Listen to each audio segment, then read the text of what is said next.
তাফসীরের মধ্যে আছে, এই পৃথিবীর সবচেয়ে বড় ইমানদারও যদি হয়, তিনি যদি নবীও হয়, তিনি যদি রাসূলও হয়, তিনি যদি সর্বশ্রেষ্ঠ রাসূলও হয়, তারও মৃত্যু যন্ত্রণা হয়। আবার সে যদি সর্বনিকৃষ্ট কাফেরও হয়, তারও মৃত্যু যন্ত্রণা।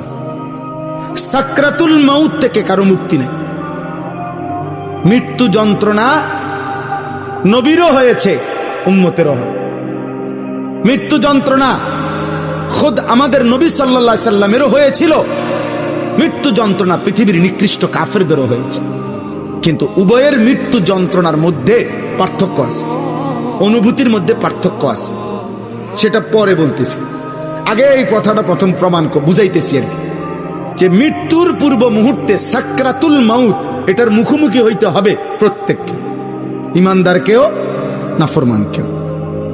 হাদিসের মধ্যে আছে, আম্মা জান আয়েশা রাদিয়াল্লাহু তাআলা আনহা, নবীজির বিবি, নবী সাল্লাল্লাহু আলাইহি সাল্লাম উনার বুকে মাথা রাখা অবস্থায় ইন্তেকাল করছেন।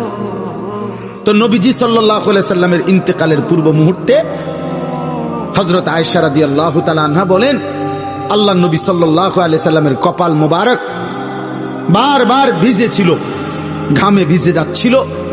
আমি এক বাটি পানি আইনা দিছি পাশে, আমি নবীকে দেখলাম বারবার তিনি ডান হাত মুবারক ওই বাটির পানির মধ্যে ভিজাইতেছেন আর কপাল মুছতেছেন ঘাম, ইন্তেকালের পূর্ব মুহূর্তে।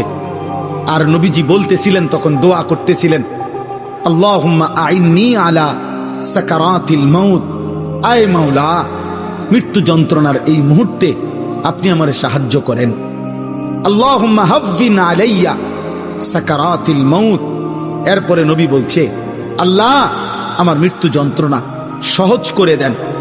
এরপরে নবী বলছে, লা ইলাহা ইল্লাল্লাহ, আয় মাওলা আপনি ছাড়া আর কোনো ইলাহা নাই। এরপরে বলছে, ইন্না লিল মাউতে সাকারাত, মাওলা মৃত্যুর বড় যন্ত্রণা।